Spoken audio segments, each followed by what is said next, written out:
Welcome to Chillin' 101. We hope this video helps. In this video, I will explain how to make tea red.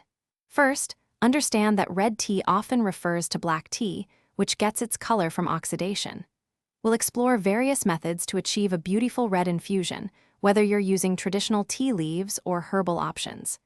Getting that perfect red color is simpler than you might think, and we'll cover the key steps to ensure a rich, inviting brew every time.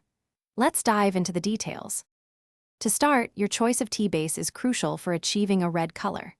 For a traditional red tea, opt for fully oxidized black teas like Assam or Ceylon.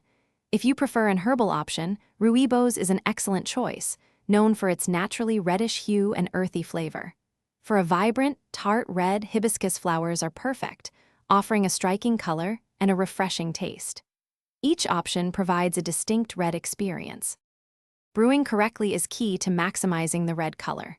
For black tea and rooibos, use water that is very hot, ideally between 200 and 212 degrees Fahrenheit.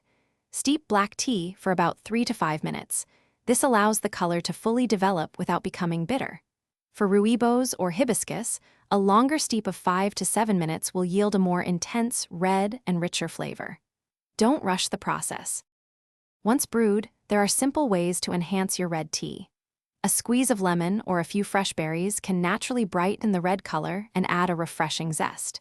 If you're brewing hibiscus, a little honey or sugar can balance its tartness beautifully. Finally, serving your red tea in a clear glass or mug allows you to fully appreciate its rich, inviting color. Enjoy your perfectly brewed red tea. Thanks for watching. Consider subscribing if we helped you.